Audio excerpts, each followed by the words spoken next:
సుమన్ గురు education YouTube ఛానల్కి స్వాగతం. మనం ఈ వీడియోలో ఆధునిక కవిత్వ వాదములు అన్న అంశంలో భాగంగా హేతువాదము అన్న ఈ సాహిత్య అంశం గురించి మనం చర్చించుకోబోతున్నాం. ఇందులో భాగంగా హేతువాదం చారిత్రక నేపథ్యం, హేతువాదం నిర్వచనాలు, హేతువాదం లక్షణాలు, వీటితో పాటు హేతువాదం సారూప్యవాదాలు తదితర అంశాల గురించి ఈ వీడియోలో మనం మాట్లాడుకునే ప్రయత్నం చేద్దాం. ఒక్కొక్క విషయంని క్షుణ్ణంగా మనం పరిశీలించుకుంటూ ఒక్కొక్క విషయంని తెలుసుకుంటూ మనం ముందుకు పోదాం. వీడియో మొదటి నుంచి చివరి వరకు ఎక్కడ కూడా వీడియోని స్కిప్ చేయకుండా జాగ్రత్తగా చూస్తూ ముందుకి పదండి.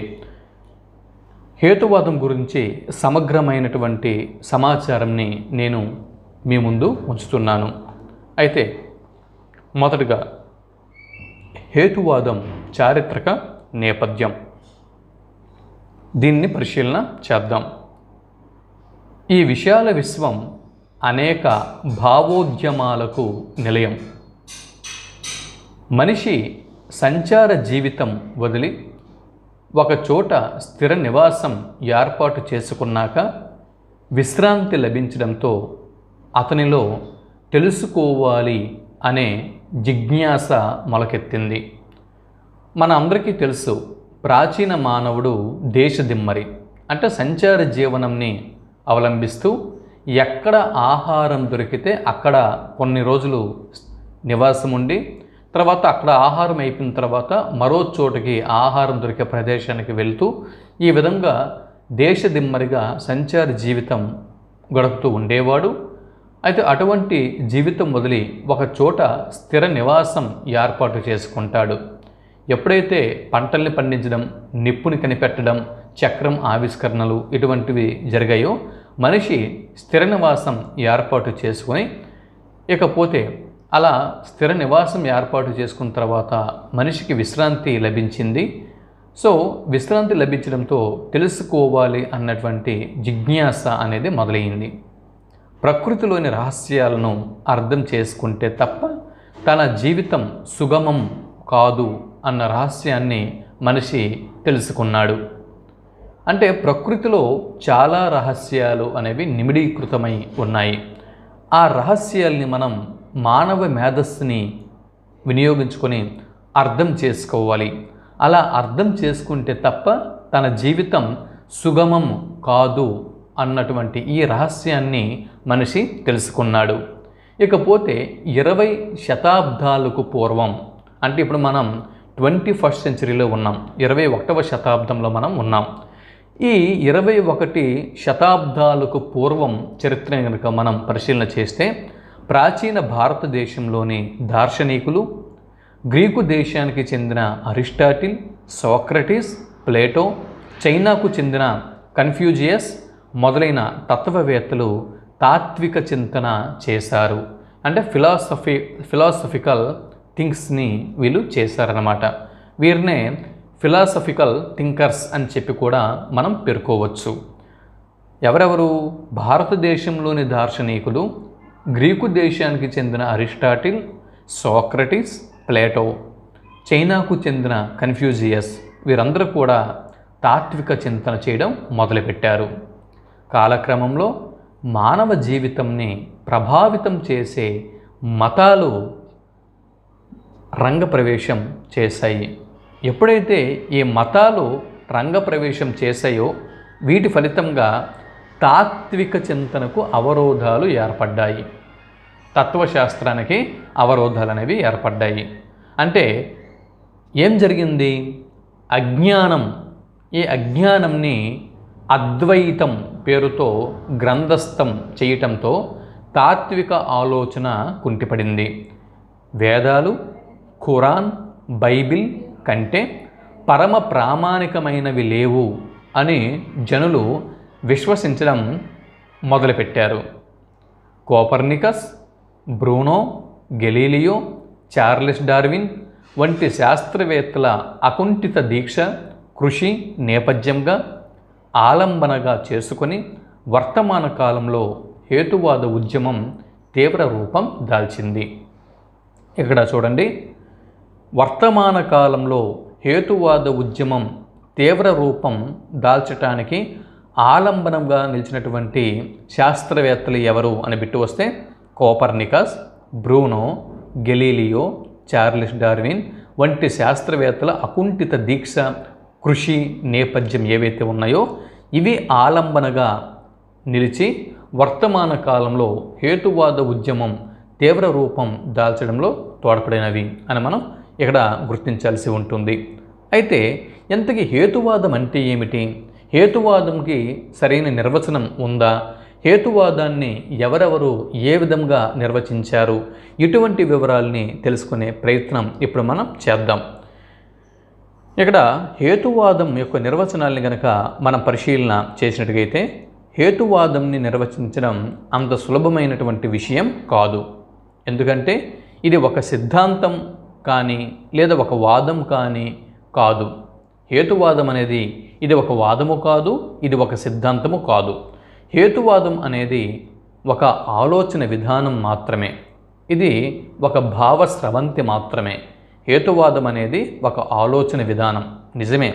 అంటే ఏంటి ఆలోచన విధానం అంటే కొంతమంది దేవుడు ఉన్నాడు, దేవుడు లేకపోతే ఈ సృష్టి ఎలా జనించింది అన్నది ఆస్తికుల యొక్క భావన.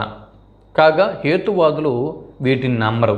అంటే మన పురాణాలు, ఇతిహాసాలు, ఇక్కడ భారతదేశంలో మహాభారత సంగ్రామం, కురుక్షేత్ర యుద్ధం జరిగింది అని మనం చెబితే హేతువాదులు దానికి సాక్ష్యాలు అడుగుతారు. అంటే వాళ్ళకి ప్రతిదీ కూడా సాక్ష్యంగా ఉంటేనే, ఆధారంగా ఉంటేనే వారు నమ్ముతారు హేతువాదులు, లేకపోతే వాటిని నమ్మరు.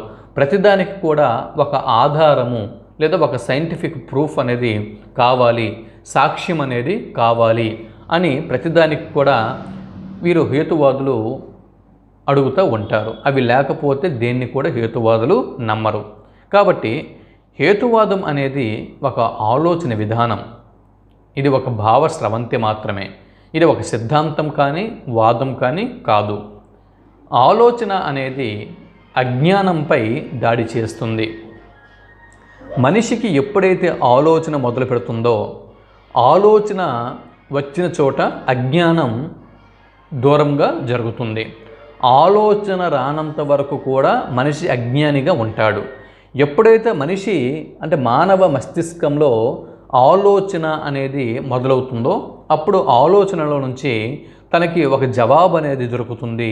తన ప్రశ్నకి జవాబు ఎప్పుడైతే దొరుకుతుందో అప్పుడు తను అజ్ఞానిగా వండుకుంటా జ్ఞానంని సంపాదించి ముందుకి తన ప్రయాణంని ముందుకి తీసుకువెళ్తా ఉంటాడు. కాబట్టి ఆలోచన అనేది జ్ఞానంపై దాడి చేస్తుంది. ఈ ఆలోచన సరళి ఏదైతే ఉందో ఇది ప్రశ్నించే ధైర్యంని నూరిపోస్తుంది, ప్రశ్నించే తత్వంని అలవరుస్తుంది. మనిషికి ప్రశ్నించే తత్వం అలవడాలి. మనిషికి ప్రశ్నించే తత్వం అలవడాలి. ఎవరు ఏది చేసినా, ఎవరు ఏమి చెప్పినా దానిని గంగిరెద్దుల తలవపడం కాకుండా ప్రశ్న అంటే తన మనసులో నుంచి, తన మేధస్సులో నుంచి అనేక ప్రశ్నలు ఉదయించగలగాలి.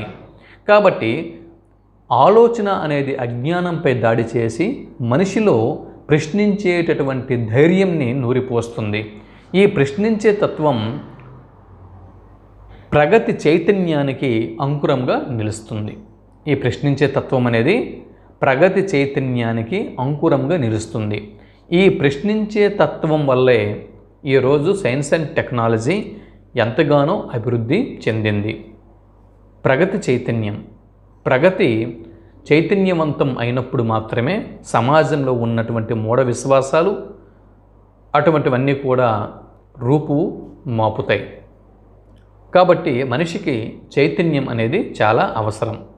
ఆ చైతన్యము ప్రశ్నించే తత్వం నుంచే మొదలవుతుంది. మీరు ఘటోత్కచుడు సినిమా చూస్తే అందులో ఒక కామెడీ సిచ్యువేషన్ అనేది ఉంటుంది. ఎందుకు, ఏమిటి, ఎలా, ఎక్కడ, ఎప్పుడు అని చెప్పి.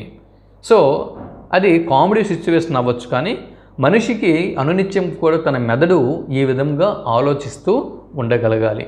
ప్రతిదానికి కూడా ఎందుకు, ఏమిటి, ఎప్పుడు, ఎక్కడ అంటే ఇటువంటి ప్రశ్నలు మెదడులో ప్రతి అంశంని చూస్తున్నప్పుడు ఉదయించగలగాలి. కాబట్టి ఇలా ప్రశ్నించే తత్వం ఎప్పుడైతే మనిషిలో అభివృద్ధి చెందుతుందో ఆ ప్రశ్నించే తత్వం ప్రగతి చైతన్యానికి అంకురంగా నిలుస్తుంది. అంతేకాకుండా ఇకపోతే సత్యాసత్యాలను నిర్ధారిస్తూ హేతువాదం గురించి నిర్వచనం చూడండి. ఇప్పుడు హేతువాదం యొక్క నిర్వచనం: సత్యము, ఏది సత్యము, ఏది అసత్యము, ఏది సత్యము, ఏది అసత్యము. ఈ సత్య అసత్యాలని నిర్ధారిస్తూ ప్రతి విషయాన్ని కూడా ప్రశ్నిస్తూ అజ్ఞానంని చీల్చి చెండాడుతూ శాస్త్రబద్ధమైన నిర్ణయం వైపుకు నడిపించేదే హేతువాదం. చూసారా, హేతువాదంకి నిర్వచనం: సత్యాసత్యాలని నిర్ధారిస్తూ ప్రతి విషయంని ప్రశ్నిస్తూ అజ్ఞానంని చీల్చి చెండాడుతూ శాస్త్రబద్ధమైన నిర్ణయాల వైపుకు నడిపించే వాదం క్రింది వాటిలో ఏది అని బిట్టడిగితే హేతువాదం అని మనం జవాబు గుర్తించాల్సి ఉంటుంది. హేతువాదము అంటే ఈ నిర్వచనం ప్రకారం మనకి ఏమర్థమైంది? సత్యమేది, అసత్యమేది అన్నది నిర్ధారిస్తుంది. అలా నిర్ధారిస్తూ ప్రతి విషయంని కూడా ప్రశ్నిస్తుంది. అలా ప్రశ్నిస్తూ అజ్ఞానంని చీల్చుతుంది. అజ్ఞానంని చీల్చి చెండాడుతూ ఒక శాస్త్రబద్ధమైనటువంటి నిర్ణయం వైపుకు ఈ సమాజంని ముందుకి నడిపిస్తూ ఉంటుంది. అదే హేతువాదం. ఇకపోతే జోసెఫ్ మాకబ్ అన్నతడు హేతువాదానికి ఒక నిర్వచనం ఇచ్చాడు. జోసెఫ్ మాకబ్ అన్న శాస్త్రవేత్త ప్రకారం హేతువాదము అంటే ఏమిటి చూద్దాం. ఇప్పుడు అభిప్రాయాలను ఏర్పరచుకోవటంలో కానీ, ఆచరణ వైపుకు చిత్తశుద్ధితో ప్రయాణించడం కానీ, హేతువును ప్రమాణంగా స్వీకరించే సూత్రాన్ని హేతువాదం అంటారు. చూసారా, ఇక్కడ జోసెఫ్ మాకబ్ ఇతడు హేతువాదం గురించి నిర్వచనం ఏమిచ్చాడండి? అభిప్రాయాలను ఏర్పరచుకోవటంలో కానీ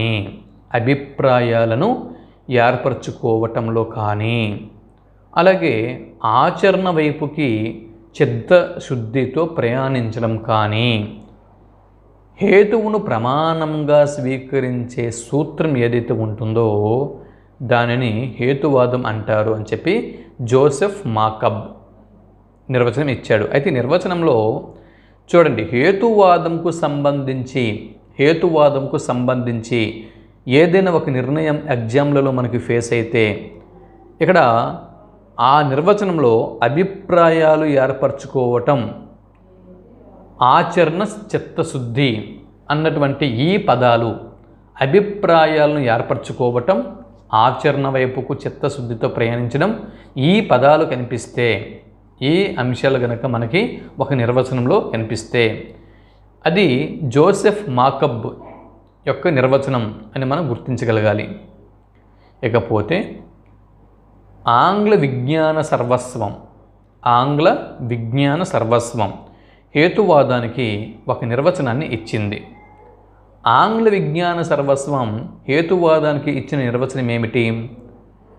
హేతువును జ్ఞానానికి మూలంగాను, హేతువుని అంటే హేతువు ఏదైతే ఉంటుందో ఆ హేతువుని జ్ఞానానికి మూలంగాను, పరీక్షా సాధనంగాను పరిగణించే తాత్విక దృక్పథంని హేతువాదం అంటారు అని చెప్పి ఆంగ్ల విజ్ఞాన సర్వస్వం హేతువాదంకి ఒక నిర్వచనం ఇచ్చింది.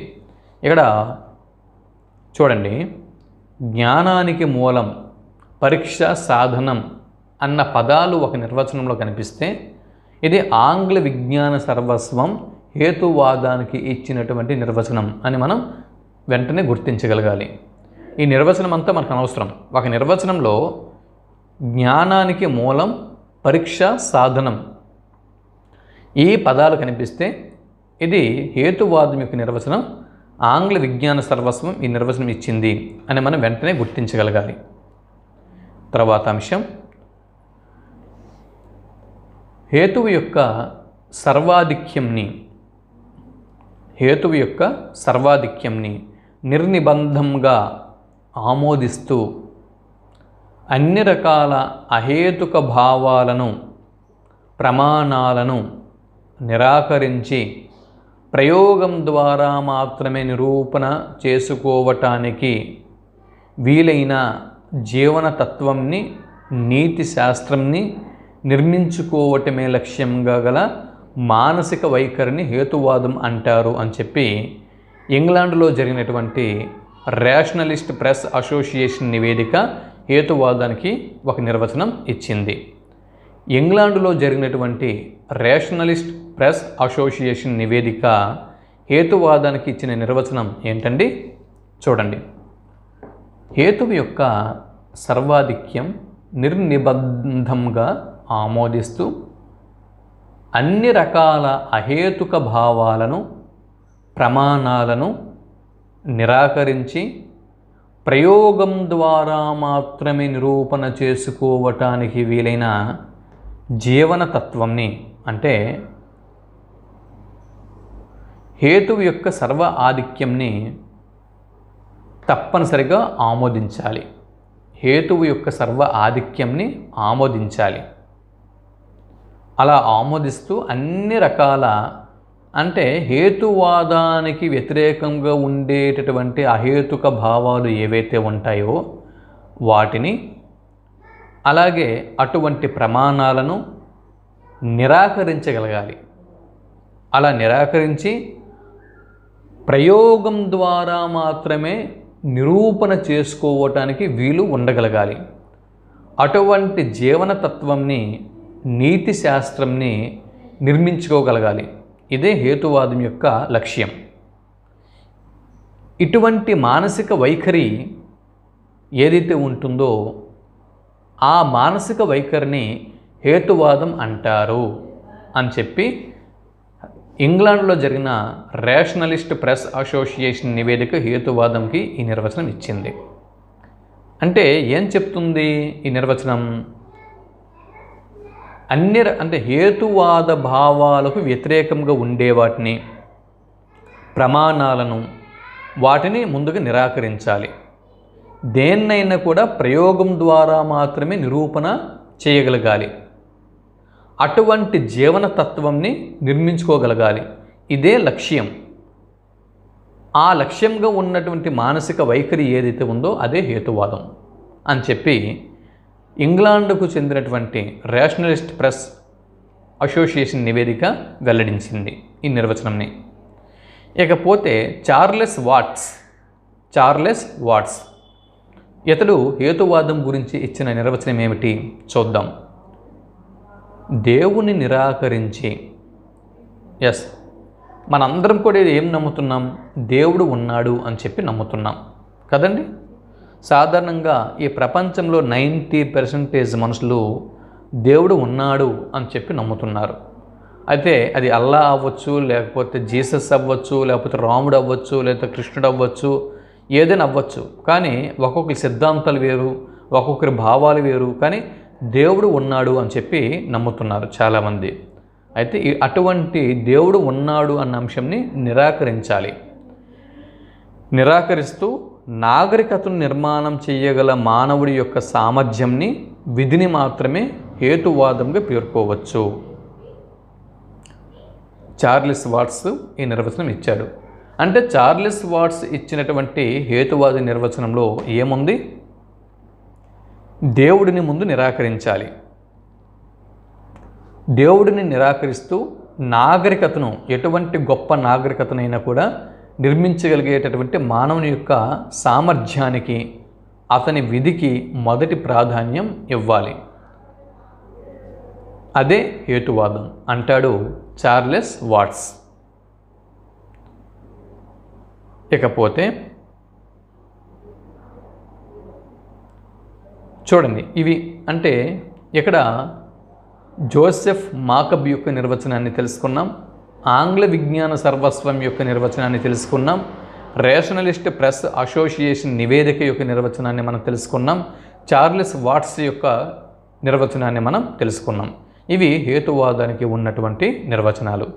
ఇకపోతే మతానికి మతాచారాలకు సంబంధించిన జ్ఞానం ద్వారా, ప్రమాణం ద్వారా, సంప్రదాయం ద్వారా, ఉద్వేగం ద్వారా, వాద సాక్ష్యాధారాలను విశ్లేషించి పరీక్షించడం ద్వారా మాత్రమే పరిష్కరింపబడాలనే సూత్రంని హేతువాదం అంటారు. చూసారా? అంటే ఈ నిర్వచనాలన్నీ కూడా మనం పరిశీలించిన తర్వాత తేలిన అంశం ఏంటంటే, మత ఆచారాలకు సంబంధించినటువంటి జ్ఞానం ఏదైతే ఉందో వాటి ద్వారా, అలాగే ప్రమాణం ద్వారా, సంప్రదాయం ద్వారా, ఉద్వేగం ద్వారా, వాద సాక్ష్యాధారాలను విశ్లేషించి పరీక్షించడం ద్వారా మాత్రమే పరిష్కరింపబడాలి అన్న సూత్రం ఏదైతే ఉందో దానిని హేతువాదం అంటారు.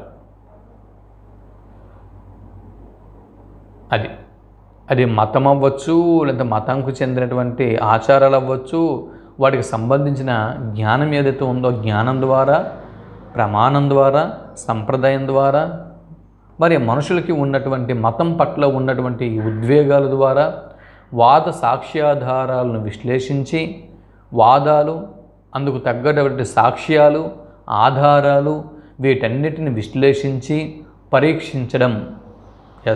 అంటే మీకు ప్రతి దగ్గర కూడా మీకు ఏమర్థమవుతుంది, ప్రతి దగ్గర కూడా ఇది ఏం మెన్షన్ చేస్తున్నారు? హేతువాదము అంటే సాక్ష్యం కావాలి, ఆధారం కావాలి, విశ్లేషించి పరీక్షించగలిగేటటువంటి నమ్మకం కలగాలి.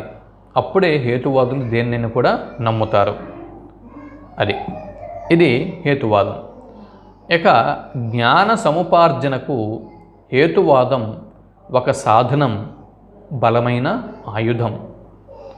ఈ జ్ఞాన సముపార్జనకు హేతువాదం అనేది, చూడండి ఇక్కడ బిట్టు, జ్ఞాన సముపార్జనకు ఒక సాధనం, బలమైన ఆయుధంగా ఈ క్రింది వాటిలో ఏ వాదంని పేర్కోవచ్చు అని బిట్టు వస్తే హేతువాదంని అని మనం జవాబు గుర్తించాల్సి ఉంటుంది.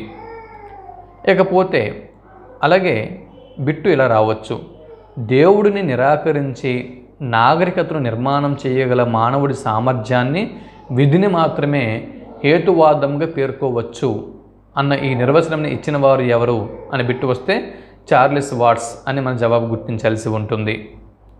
అలాగే హేతువును జ్ఞానానికి మూలంగాను, పరీక్ష సాధనంగాను పరిగణించే తాత్విక దృక్పథంని హేతువాదం అంటారు అని ఈ నిర్వచనాన్ని ఇచ్చిన వారు ఎవరు అని బిట్టు వస్తే ఆంగ్ల విజ్ఞాన సర్వస్వం అని మనం జవాబు గుర్తించాల్సి ఉంటుంది. జీవన తత్వంని, నీతి శాస్త్రంని అవగతం చేసుకోవటానికి మహత్తరమైన మార్గంగా ఏ వాదంని మనం పేర్కోవచ్చు అని బిట్టు వస్తే హేతువాదం అని మనం జవాబు గుర్తించాల్సి ఉంటుంది. జీవనతత్వం, మనిషి జీవనతత్వం, అలాగే నీతి శాస్త్రం, వీటిని అవగతం చేసుకోవటానికి, మనిషి యొక్క జీవనతత్వంని, నీతి శాస్త్రంని అవగతం చేసుకోవటానికి మహత్తరమైనటువంటి మార్గం హేతువాదం. ఇకపోతే అసత్యాలను ఛేదరించుకోవటమే హేతువాదానికి మూలం అని పేర్కొన్న ప్రముఖ శాస్త్రవేత్త క్రింది వారిలో ఎవరు గుర్తించండి అని బిట్టు వస్తే రాబర్ట్సన్. లేదా రాబర్ట్సన్ అన్న శాస్త్రవేత్త ప్రకారం హేతువాదానికి మూలం ఏమిటి అని బిట్టు వస్తే జవాబు అసత్యాలను ఛేదరించుకోవటం. అంటే శాస్త్రబద్ధంగా ఆధారాలు లేకుండా దేన్ని కూడా హేతువాదులు నమ్మరు. వాటన్నిటిని కూడా అసత్యాలు అని చెప్పి వారు భావిస్తారు. ఈ అసత్యాలను ఛేదరించుకోవటమే హేతువాదానికి మూలం అని చెప్పిన వారు ఎవరు అని బిట్టు వస్తే రాబర్ట్సన్ అని మనం జవాబు గుర్తించాల్సి ఉంటుంది. ఇకపోతే పురాతన సత్యాలను వదులుకోవటానికి ససేమిరా అంగీకరించక కొత్త ధనాన్ని నిరోధించటానికి ప్రయత్నిస్తుంది మతం. చూసారా? పురాతన సత్యాలు ఏవైతే ఉన్నాయో వాటిని వదులుకోవటానికి అస్సలు అంగీకరించదు. అలా అంగీకరించకుండా కొత్త ధనం ఏదైతే ఉందో, కొత్త భావనలు, కొత్త కొత్త ఆవిష్కరణలు ఏవైతే ఉన్నాయో వీటిని నిరోధించడానికి ఎప్పటికప్పుడు ప్రయత్నం చేస్తూ ఉంటుంది మతం. కాగా ప్రతి విషయంపై ప్రశ్నలను సంధిస్తూ తద్వారా శాస్త్రబద్ధమైనటువంటి సత్యాన్ని అవగతం చేసుకుంటూ పాతను తోసిరాజని కొత్తను స్వాగతిస్తూ ముందడుగు వేయాలి అనుకునేదే, అలా అనుకున్నవాడే అంటే ముందడుగు వేయాలి అనుకునేది హేతువాదం, అలా అనుకున్నవాడు హేతువాది. చూసారా? పురాతన సత్యాలని వదులుకోవటానికి ససేమిరా అంగీకరించక.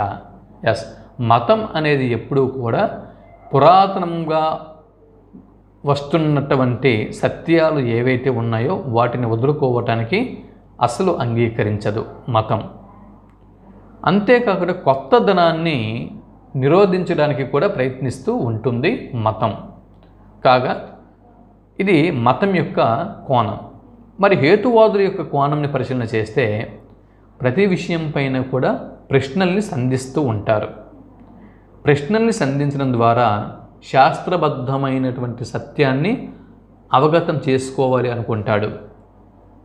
అంతేకాకుండా పాతను పక్కకు పెట్టి కొత్తను స్వాగతిస్తూ ముందడుగు వేయాలి అనుకుంటాడు. ఎవడు? హేతువాది. అదే హేతువాదం. కనుక మతంకు హేతువాదానికి నిరంతరం పోరాటం అనేది జరుగుతూనే ఉంటుంది. ఈ సృష్టి ఉన్నంత వరకు కూడా మతవాదులైనా అంతరించాలి, లేదా హేతువాదులైనా అంతరించాలి. ఈ రెండు సమాజంలో ఈ రెండు వర్గాల వారు ఉన్నప్పుడు ఇటు మతంకు అటు హేతువాదానికి నిరంతరం పోరాటము, రగడ అనేది ఇవి సృష్టి ఉన్నంత వరకు ఇవి జరుగుతూనే ఉంటాయి. అది ఈ నిరంతర పోరాటం హేతువాదికి మతవాదికి ఎప్పుడు కూడా ఆగదు.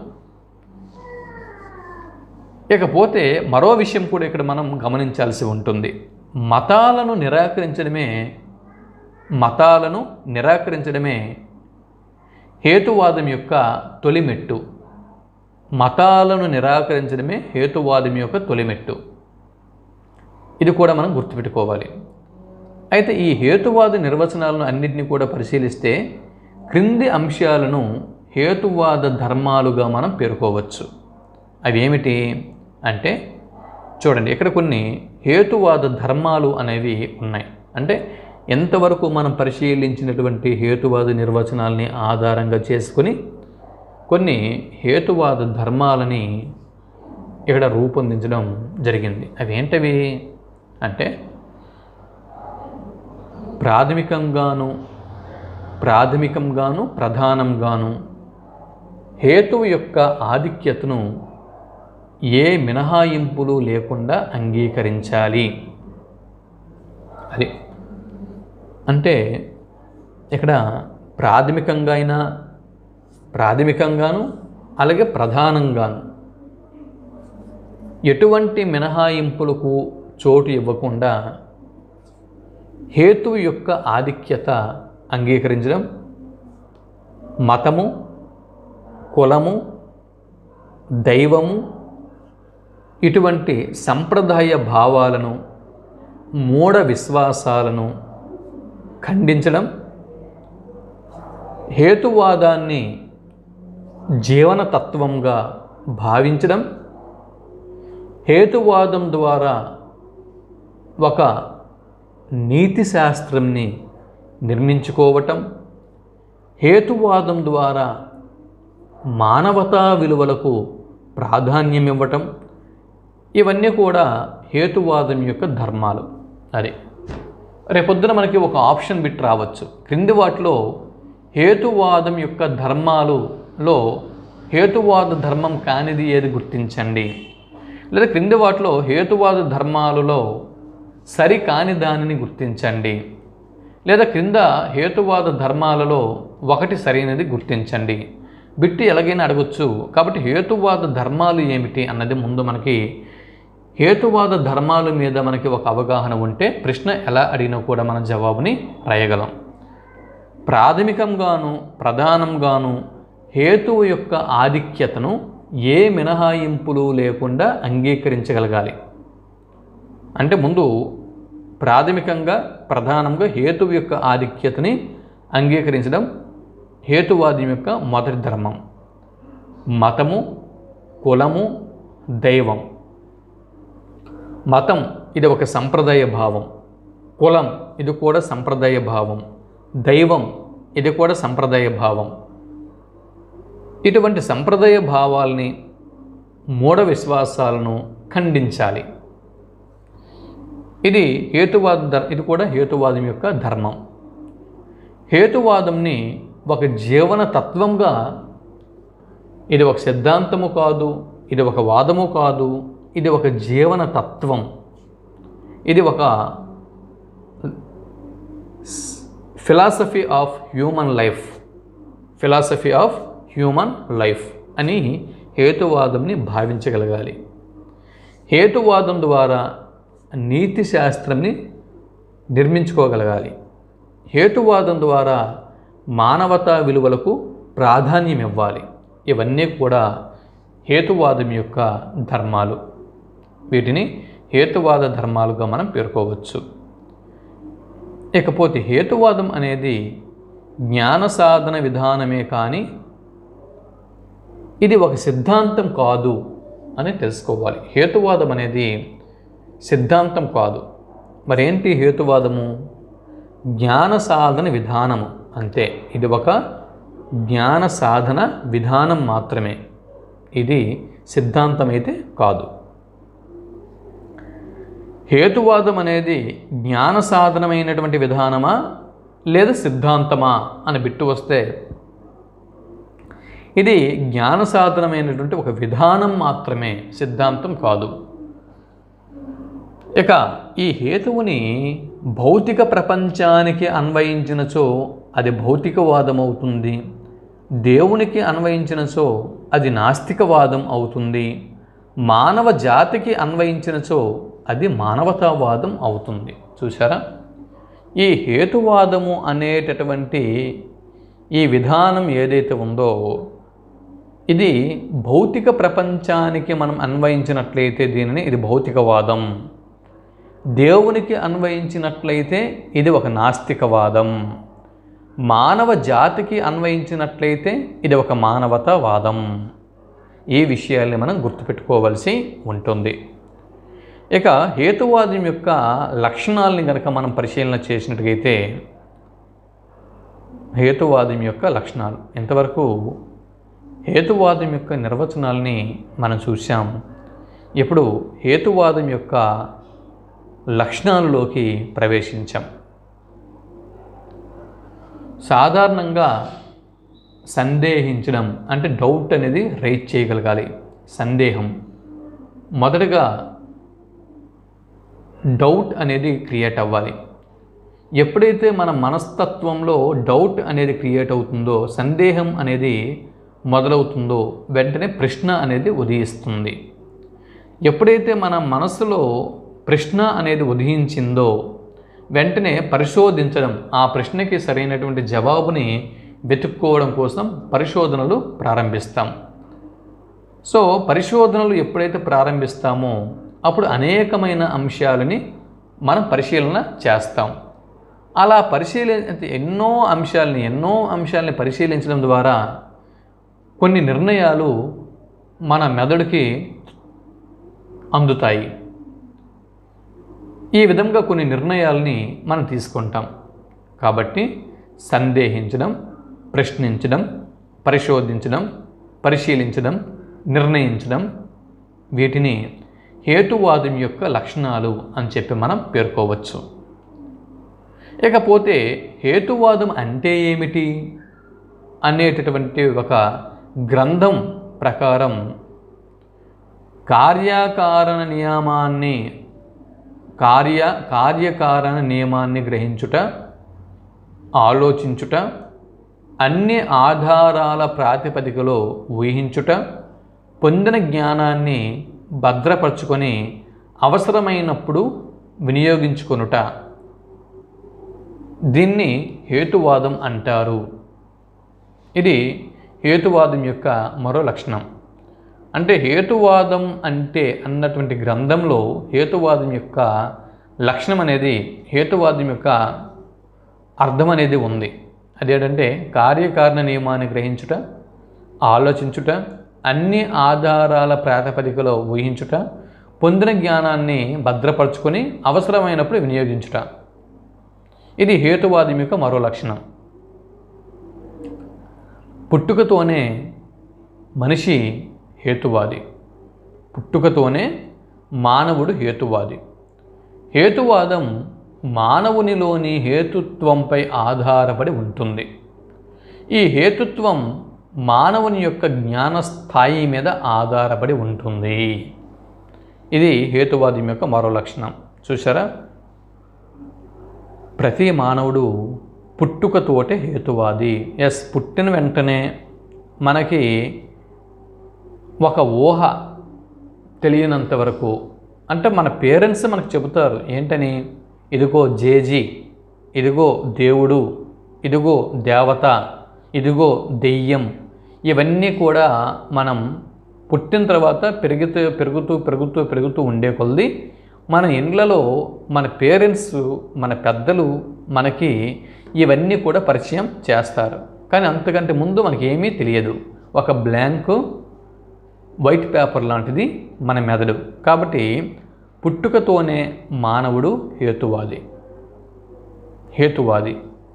ఎందు గురించి అంటే ప్రతిదానికి కూడా ఎందుకు, ఏమిటి, ఎలా అనేటటువంటి ఒక ప్రశ్నించే తత్వం చిన్న పిల్లల్లో ఉంటుంది. చిన్నపిల్లల్ని మీరు పక్కన పెట్టుకుని కూర్చోండి, బుర్ర తినేస్తారు. మనకి ఎన్నో ప్రశ్నల్ని సంధిస్తూ ఉంటారు. అంటే వాళ్ళకి ప్రతీది కూడా తెలుసుకోవాలి అన్నటువంటి కుతూహలం అనేది ఉంటుంది. అటువంటి కుతూహల తత్వమే హేతువాదం. పుట్టుకతోనే మనిషి హేతువాది. హేతువాదం మానవునిలోని హేతుత్వంపై ఆధారపడి ఉంటుంది. హేతుత్వం మానవుని యొక్క జ్ఞాన స్థాయి మీద ఆధారపడి ఉంటుంది. లేకపోతే జ్ఞాన సముపార్జన ఏదైతే ఉందో ఇదే ఈ హేతుత్వం యొక్క ప్రధాన లక్షణం. అది హేతువాదం యొక్క లక్షణాల గురించి మనం మాట్లాడుకుంటున్నాం. జ్ఞాన సముపార్జనే హేతుత్వం యొక్క ప్రధాన లక్షణం అన్న విషయం కూడా మనకి గుర్తుండాలి. ఇకపోతే హేతువాదం యొక్క లక్షణాలు, మొదటిది కార్యకారణ క్రమాన్ని గ్రహించడం. చూడండి, మొదటి లక్షణం కార్యకారణ క్రమాన్ని గ్రహించటం. అంటే ప్రపంచంలోని ప్రతి క్షణం జరిగే సంఘటనలతో కాల ప్రవాహం కదిలిపోతూ ఉంటుంది. మనం ఈ ప్రపంచంని ఒకసారి మనం స్టడీ చేద్దాం. ప్రతి క్షణం మనకి ఎలా గడుస్తుంది అంటే జరిగే సంఘటనలతో కాల ప్రవాహం కదిలిపోతూ ఉంటుంది. ఎన్నో సంఘటనలు, ప్రతి క్షణం కూడా ఎన్నో సంఘటనలు జరుగుతూ ఉంటాయి. ఎన్నో సంఘటనలు. ఒక క్షణంలో ఒక వ్యక్తికి నోబెల్ బహుమతి రావచ్చు. అదే క్షణంలో మరొక దగ్గర తల్లి శిశువుకి జన్మని ఇవ్వచ్చు. అదే క్షణంలో మరొక చోట ఒక వ్యక్తి ప్రాణాలు కోల్పోవచ్చు. అదే క్షణంలో ప్రపంచంలో మరొక చోట ఒక వ్యక్తి ఉద్యోగం సంపాదించి ఉండొచ్చు. అదే క్షణంలో ఒక వ్యక్తి ఇంకేదైనా ఘనకార్యం చేసి ఉండొచ్చు. కాబట్టి ప్రతి క్షణం కూడా ఏవో కొన్ని జరిగినటువంటి సంఘటనల్ని తీసుకుంటూ వెళ్ళిపోతూ ఉంటుంది. కాబట్టి ఈ కాల ప్రవాహం అనేది ఈ విధంగా కదిలిపోతూ ఉంటుంది. ఒక క్రమంలో సంఘటనలు పూర్వ సంఘటనను కారణం అని, ఉత్తర సంఘటనను కార్యము అని అంటారు. అంటే ఒక క్రమ పద్ధతిలో జరిగేటటువంటి సంఘటనల్ని గనక మనం తీసుకుంటే ఆ సంఘటనలలోని పూర్వ సంఘటన ఏదైతే ఉందో ఈ పూర్వ సంఘటనను కారణం అని అంటారు. దాని తరువాతి ఉత్తర సంఘటనను కార్యము అని చెప్పి అంటారు. అయితే కారణాలు అనేకం ఉంటాయి, కార్యం మాత్రం ఒక్కటే ఉంటుంది. ప్రాథమిక కారణం మాత్రం వస్తుగతంగా ఉంటుంది. దీనినే అంతర్గత కారణం అని చెప్పి అంటారు. చూసారా, మనం హేతువాదం యొక్క ప్రధాన లక్షణాల్లో మొదటి లక్షణం ఏమని చెప్పుకున్నామండి? కార్యకారణ క్రమాన్ని గ్రహించడం. కార్యకారణ క్రమం. ఎంతకీ కార్యము అంటే ఏమిటి, కారణము అంటే ఏమిటి, ఆ క్రమము ఏమిటి, దాని యొక్క గ్రహించడం అంటే ఏమిటి పరిశీలన చేస్తే, ప్రపంచంలోని ప్రతి క్షణం కూడా జరిగే సంఘటనలతో కాల ప్రవాహం కదిలిపోతూ ఉంటుంది. ఇప్పుడే మనం చెప్పుకున్నాం. ఒక క్రమంలో సంఘటనలు ఇలా జరుగుతూ ఉన్నప్పుడు పూర్వ సంఘటనను కారణం అని, దాని తదుపరి సంఘటనను కార్యము అని అంటారు. అది కారణాలు అనేకం ఉంటాయి, కానీ కార్యం మాత్రం ఒక్కటే ఉంటుంది. ప్రాథమిక కారణం ఏదైతే ఉంటుందో, ప్రైమరీ రీజన్, అది వస్తుగతంగా ఉంటుంది. అలా వస్తుగతంగా ఉన్నటువంటి ఆ ప్రాథమిక కారణంనే అంతర్గత కారణం అని చెప్పి అంటారు. ప్రకృతి అంతా కార్యకారణమయం. కార్యము కారణము అనేవి ఒక వస్తువు యొక్క స్థితిగతి భేదాలను బట్టి ఉంటాయి. కార్యము కారణము అనేవి ఒక వస్తువు యొక్క స్థితిగతి భేదాలను బట్టి ఉంటాయి. ఉదాహరణ, నీటిని చల్లబరిస్తే మంచుగడ్డగా మారుతుంది. మంచుగడ్డకు కారణం నీరు. అలాగే మంచుగడ్డను వేడి చేస్తే తిరిగి నీరుగా మారుతుంది. ఇక్కడ నీటికి మంచుగడ్డ కారణం. అంటే ఇక్కడ ఒకే ఒక వస్తువు ఒక సందర్భంలో కారణంగాను మరొక సందర్భంలో కార్యంగాను ఉంది.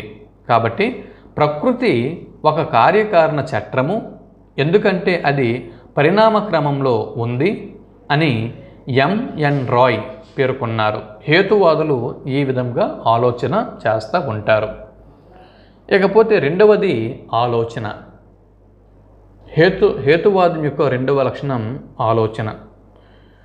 ఆలోచనలకు వ్యక్తి కేంద్ర బిందువు. అసలు ఇన్ని ఆవిష్కరణలు, అంటే సైన్స్ అండ్ టెక్నాలజీలో భాగంగా ఇన్ని ఆవిష్కరణలు జరిగాయంటే, దీనికి ఈ ఆవిష్కరణలకు ఎక్కడో ఒక చోట ఆలోచన అనేది ముందుగా వచ్చి ఉంటుంది కదా. ఆలోచన లేనిదే ఆవిష్కరణ ఎలా ఉంటుంది? అసలు ఒక వ్యక్తికి ఆలోచన రాకపోతే, అంటే చంద్రమండలం మీదకి వెళ్ళాలి అన్న ఆలోచన వ్యక్తికి రాకపోతే రాకెట్ సైన్స్ ఎలా డెవలప్మెంట్ అవుతుంది? రాకెట్ సైన్స్ అనేది ఎలా డెవలప్మెంట్ అవుతుంది చెప్పండి. అంటే రాకెట్ సైన్స్ అనేది డెవలప్మెంట్ అవ్వడానికి ముందు ఒక ఆలోచన అనేది మనిషికి జనించింది. చంద్రమండలం మీద ఏముంటుంది, అసలు వెళ్ళగలమా అన్న ఆలోచన, చంద్రమండలం గురించినటువంటి ఆలోచన మనిషికి వచ్చింది. కాబట్టి ఇక్కడ ఆలోచన నుంచి ఆవిష్కరణ జరిగింది. కాబట్టి ఈ విధంగా ఆలోచనలకు కేంద్ర బిందువు వ్యక్తి. పరిసరాలను గుర్తించగలిగినటువంటి స్పృహ ఉన్నప్పుడు మాత్రమే ఆలోచన ప్రారంభం అవుతుంది. ఎస్, ఒక వ్యక్తిలో ఆలోచన ఎప్పుడు ప్రారంభమవుతుంది అంటే పరిసరాలను గుర్తించగలిగే స్పృహ ఆ వ్యక్తిలో ఉండాలి. ఇప్పుడు నేడు హెచ్ఐవి వ్యాధి ఎయిడ్స్గా పరిణామం చెంది ఎంతోమంది వ్యక్తులు ప్రాణాల్ని కోల్పోతున్నారు కదా ఎయిడ్స్ వ్యాధి వల్ల. అయితే ఇక్కడ ఈ విధంగా ఎయిడ్స్ అనేటటువంటి వ్యాధి ఎందుకు వస్తుంది? ఎయిడ్స్ వల్ల మనుషులు ఎందుకు చనిపోతున్నారు? ఇవన్నీ కూడా ఎప్పుడు మనిషి ఆలోచిస్తాడు అంటే పరిసరాలని గుర్తించగలిగినప్పుడు, పరిసరాల మీద స్పృహ ఉన్నప్పుడు. ఓహో, డిసెంబర్ 1వ తేదీన ఎయిడ్స్ డే జరుపుకుంటారా? డిసెంబర్ 1వ తేదీన ఎయిడ్స్ డే ఎందుకు జరుపుకుంటారు అంటే ఈ విధంగా పరిసరాలని మనిషి గుర్తించగలగాలి. అలా గుర్తించగలిగినప్పుడే ఆ స్పృహ ఉన్నప్పుడు మాత్రమే దాని గురించినటువంటి ఆలోచన మనకి ప్రారంభం అవుతుంది. అదే పరిసరాలు మనం గుర్తించకుండా పరిసరాల గురించి ఆలోచించకుండా మనం వెళ్ళిపోతే ఈరోజు డిసెంబర్ 1వ తేదీ ఎయిడ్స్ డే అన్న విషయం కూడా వాడికి తెలియదు. అలాగే వాడి గురించి వాడికి అనవసరం, అంతా కూడా వాడికి అనవసరం. కాబట్టి పరిసరాలను గుర్తించగలిగిన స్పృహ ఉన్నప్పుడు మాత్రమే ఆలోచన అనేది ప్రారంభం అవుతుంది. అది ఉదాహరణకి ఒక రాజకీయ నాయకుడు ఉన్నాడు. రాజకీయ నాయకుడు తన నియోజకవర్గంలో ఉన్నటువంటి పరిసరాలని తాను ఎప్పటికప్పుడు గుర్తించగలుగుతూ ఉండాలి. తన పరిసరాలను ఎప్పటికప్పుడు గుర్తించగలిగేటటువంటి స్పృహలో ఆ నియోజకవర్గపు రాజకీయ నాయకుడు లేదా ఎమ్మెల్యే వాళ్ళు ఉన్నప్పుడు మాత్రమే ఆ నియోజకవర్గానికి ఏదో ఒక మేలు చెయ్యాలి అన్నటువంటి ఆలోచన వారికి ప్రారంభం అవుతుంది. అదనమాట. ఆ స్పృహ లేనప్పుడు ఆ ఆలోచనకి తోవే ఉండదు. అదనమాట. సమాజం పట్ల, తన నియోజకవర్గం పట్ల, పరిసరాల పట్ల ఒక ఎమ్మెల్యేకి స్పృహ లేకపోతే ఆ నియోజకవర్గం గురించి ఎమ్మెల్యే ఏం ఆలోచిస్తాడు? ఆలోచించలేడు. అదనమాట. మెదడు పరిసరాలకు స్పందిస్తుంది. పరిసరాల మధ్య ఉన్నటువంటి సంబంధాలన్నీ నియమ నిబద్ధంగానే ఉన్నాయి. అందువల్ల మన ఆలోచన కూడా నియమబద్ధమైనదే. ఈ నియమబద్ధమైనటువంటి ఆలోచననే హేతుత్వం అంటారు అని హేతువాదులు అంటున్నారు. చూసారా? రెండవ హేతువాద లక్షణం ఏంటండి? ఆలోచన.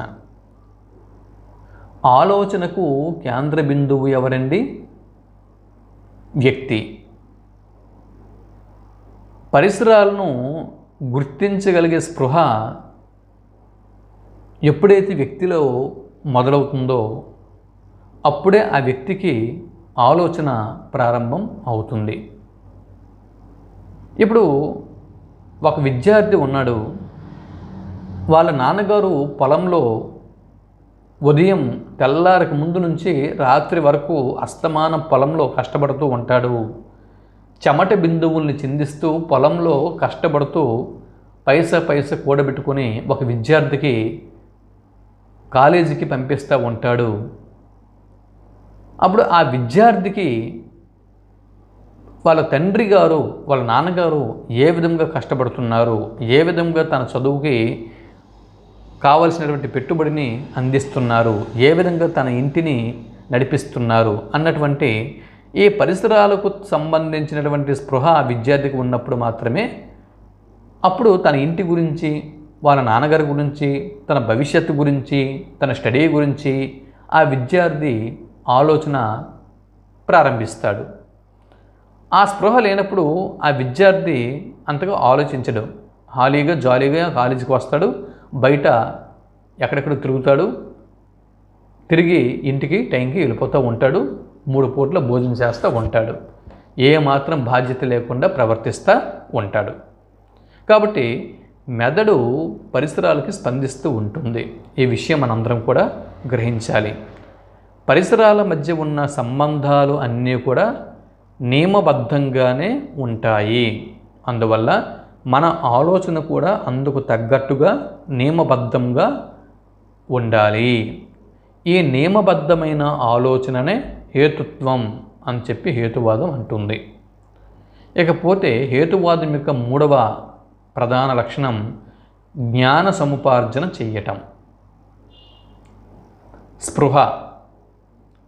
మనిషికి స్పృహ అనేది ఉంటుంది. దీని యొక్క పై స్థాయిని జ్ఞానం అని, వేదాగృతి అని అంటారు. చూసారా? ప్రతి మనిషికి కూడా ఒక స్పృహ అనేది ఉంటుంది. ప్రతి మనిషి కూడా స్పృహతో తాను జీవిస్తూ ఉంటాడు. అవునా? ఏదో కొన్ని ఒక మెంటల్ కేసులు పక్కన పెడితే సాధారణంగా మనిషికి రాయడం, చదవడం, అసలు చదువు ఏమి తెలియపినా కూడా పుట్టిన మనిషి బాధ వస్తే ఏడుస్తాడు, సంతోషం వస్తే నవ్వుతాడు, కష్టాలు, కన్నీళ్ళు, అలాగే సమాజంలో తాను ఒక వ్యక్తిని భావించి అందరితో మమేకం అవ్వడం, సమాజంలో తన హక్కుల కోసం, విధుల కోసం తనకు తెలియకుండానే పోరాటం చేయడం, ఇవన్నీ కూడా స్పృహతోనే చేస్తూ ఉంటాడు. అయితే ఈ స్పృహ ఉన్న వ్యక్తులందరూ కూడా, అందరిలో కూడా స్పృహ ఉంటుంది. ఈ స్పృహ ఉన్న వ్యక్తుల్లో కొంతమంది మాత్రమే జ్ఞానం కలిగినటువంటి వాళ్ళు ఉంటారన్నమాట. కాబట్టి స్పృహ యొక్క పై స్థాయిని జ్ఞానం అని, వేదాగృతి అని చెప్పి అంటారు. అంటే గృతి వల్ల కలిగేది జ్ఞానం. జ్ఞాన సముపార్జనకు మూలం మెదడు. మెదడుతో పాటు జ్ఞాన సముపార్జనలో పంచేంద్రియాలు కూడా ప్రధాన పాత్ర పోషిస్తాయి. చూసారా, జ్ఞాన సముపార్జనలో మన మెదడుతో పాటు కన్నులు, చెవులు, ముక్కు, నోరు, చర్మము ఇటువంటి పంచేంద్రియాలు కూడా ప్రధాన పాత్ర పోషిస్తాయి. ఈ సృష్టి మొత్తం హేతుబద్ధంగా, నియమబద్ధంగా నడుస్తుంది కనుక గ్రహణాలు, అమావాస్య, పౌర్ణమి, తుఫానులు వీటిని ముందుగానే చెప్పగలుగుతున్నాం. వస్తువు లేదా పదార్థంలో ఉన్న దానిని వాస్తవికత అని చెప్పి అంటాము. ఈ వాస్తవికత ఎంతవరకు మనం అర్థం చేసుకోగలమో అంత సత్యాన్ని మనం ఈ సృష్టి నుంచి గ్రహించగలం. జ్ఞానం సత్యాన్వేషణకు దోహదం చేస్తుంది. ఒక వ్యక్తి సత్యాన్వేషణ చేపట్టాలి అంటే అతనికి జ్ఞానం అనేది దోహదం చేస్తుంది. ఎంత జ్ఞానం, పరిపూర్ణవంతమైన జ్ఞానాన్ని కలిగి ఉంటాడో అంత సత్యాన్వేషణ ఆ వ్యక్తి చేయగలడు. భావాల ప్రాముఖ్యతను గుర్తించగలగడం అంటే మన చుట్టూ ఉన్నటువంటి సమాజ పరిస్థితులు భావ ప్రేరణగా నిలుస్తాయి. అసలు ప్రేరణగా స్పందన అనేది లేకపోతే భావం పుట్టదు. భావం శాశ్వతమైనది, అది నశించదు. చార్వాకులు నశించిన చార్వాకుల భావాలకు మరణం లేదు. ఎలా అంటే గౌతమ బుద్ధుడు గతించిన అతని భావాలు గతించలేదు. ఆ భావాలకు అడ్డుగోడ నిలిస్తే హేతువు ప్రయాణానికి ఆటంకం కలిగినట్టే. గౌతమ బుద్ధుడు అంటే ఉదాహరణకి బుద్ధుడు అవ్వచ్చు, లేదా వర్ధమాన మహావీరుడు అవ్వచ్చు, లేకపోతే ఇంకొక వ్యక్తి అంటే ఆచార్య నాగార్జునుడు అవ్వచ్చు. అంటే ఇటువంటి చార్వాకులు కొంతమంది వారు నశించిపోయారు. వారు నశించినా కూడా వారి భావాలు ఏవైతే ఉన్నాయో వాటిని సమాజానికి బోధించారు. కాబట్టి వారు ఈరోజు లేరు, వారు మరణించారు. కానీ వారి యొక్క భావాలు అనేవి నేటికి కూడా నిలిచి ఉన్నాయి, వాటికి మరణం అనేది లేదు. కాబట్టి ఇటువంటి భావాలకు అడ్డుగోడ నిలపాలి అనుకుంటే హేతువు అన్న ఈ ప్రయాణానికి ఆటంకం కలిగించినట్టే అని చెప్పి హేతువాదులు అంటారు. ఇకపోతే హేతువాద దృక్పథం అనేది సహేతుకమైన ఆలోచన విధానాన్ని అభివృద్ధి చేస్తుంది. సహేతుకంగా ఆలోచించడం అంటే స్వేచ్ఛగా ఆలోచించడం అన్న విషయం మనం గుర్తుపెట్టుకోవాలి. అంతర్గత శక్తులన్నిటినీ వికసింపచేసుకోవటమే స్వేచ్ఛ. చూసారా, ఒక మనిషిలో ఉన్నటువంటి అంతర్గత శక్తులు ఏవైతే ఉంటాయో వాటన్నిటిని కూడా వికసింపచేసుకోవడమే స్వేచ్ఛ. ఈ విధంగా అంతర్గత శక్తులన్నింటినీ కూడా వికసింపచేసుకుంటూ స్వేచ్ఛగా ఆలోచించగలుగుతూ సహేతుకమైన ఆలోచన విధానాన్ని అభివృద్ధి చేసుకుంటూ మనిషి ముందుకు పోతూ ఉంటే దాన్నే హేతువాద దృక్పథం అని చెప్పి అంటారు.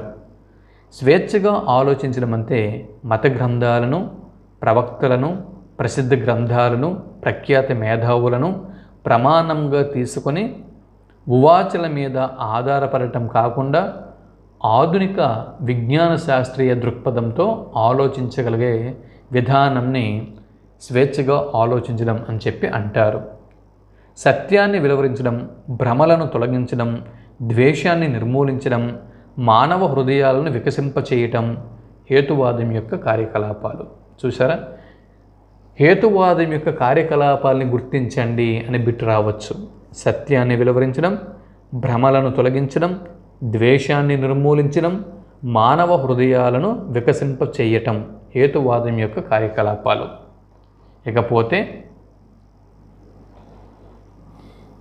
హేతువాదం మానవుని యొక్క ఉద్వేగాలను తిరస్కరించదు. మనిషికి ఉద్వేగాలు ఏవైతే ఉన్నాయో వాటిని తిరస్కరించదు. ఉద్వేగాలు, ప్రేరణలు మానవ కృషిలో ప్రధాన భాగంగా ఉంటాయి కాబట్టి వీటిని హేతువాదం తిరస్కరించదు. హేతువాదం శాస్త్ర పునాదుల మీద ఆధారపడుతుంది. హేతువాదం అనేటటువంటి ఈ కాన్సెప్ట్ అనేది వివిధ శాస్త్రాల యొక్క పునాదుల మీద ఆధారపడి ఉంటుంది. శాస్త్రీయ విధానం, శాస్త్రీయ ఆలోచన, శాస్త్రీయ అవగాహనతో హేతువాద దృక్పథం అనేది ముడిపడి ఉంటుంది. హేతువాద దృక్పథం వేడితో ముడిపడి ఉంటుందండి. శాస్త్రీయ విధానం, శాస్త్రీయ ఆలోచన, శాస్త్రీయ అవగాహనతో ఈ హేతువాద దృక్పథం అనేది ముడిపడి ఉంటుంది. సైన్సు సత్యాన్ని శోధిస్తుంది. శోధించి నిర్ణయించిన సత్యాల్లో దేవుడు లేడు. చూడండి, సైన్సు సత్యాన్ని శోధిస్తుంది. శోధించి నిర్ణయించిన సత్యాలలో దేవుడు లేడు అని చెప్పి అంటారు రావిపూడి వెంకటాద్రి గారు శాస్త్రం మతం అన్నటువంటి గ్రంథంలో. చూసారా, సైన్సు సత్యాన్ని శోధిస్తుంది, శోధించి నిర్ణయించిన సత్యాల్లో దేవుడు లేడు అని పేర్కొన్నవారు ఎవరు అని బిట్టు వస్తే రావిపూడి వెంకటాద్రి శాస్త్రమతం అన్న గ్రంథంలో. హేతువాదం అనేది ఒక సాధనమే కానీ అది ఒక సిద్ధాంతం కాదు అని పేర్కొన్నది ఎవరు అని బిట్టు వస్తే జవాబుగా రావిపూడి వెంకటాద్రి అని జవాబు గుర్తించాల్సి ఉంటుంది. ఈ విశ్వం అనేది దేవుడు సృష్టించాడు అని మతవాదులు, ఆస్తికులు నమ్ముతారు. కానీ విశ్వం ఉనికి శాశ్వతం, దాని పరిణామం శాశ్వతం అని భావిస్తారు హేతువాదులు. చూసారా, విశ్వం అనేది సృష్టించబడింది, ఆ పరమాత్మునిచే, దేవునిచే సృష్టింపబడింది అంటారు ఆస్తికులు. కాదు, విశ్వముని ఎవరు కూడా సృష్టించలేదు, దీని యొక్క ఉనికి శాశ్వతం, దీని పరిణామం శాశ్వతం అని హేతువాదులు భావిస్తారు. హేతువాద దృక్పథం మత నిరాకరణతో పాటు మతంని నిరాకరిస్తుంది. హేతువాద దృక్పథం అనేది మతంని నిరాకరిస్తుంది, దైవభావంని తార్కికంగా అసంబద్ధము అని తేల్చివేస్తుంది హేతువాదం.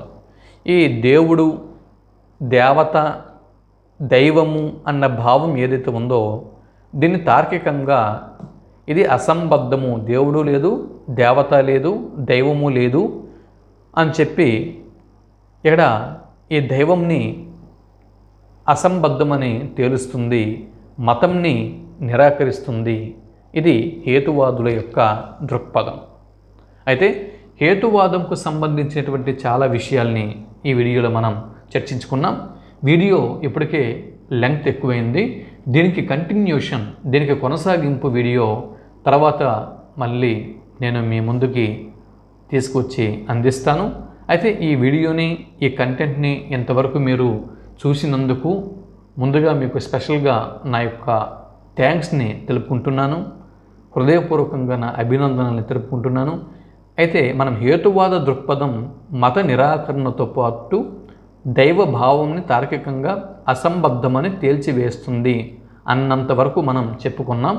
ఎక్కడికి మనం ఉంచుతున్నాం, ఎక్కడి నుంచి తర్వాత భాగంని తర్వాత వీడియోలో మనం కొనసాగిద్దాం.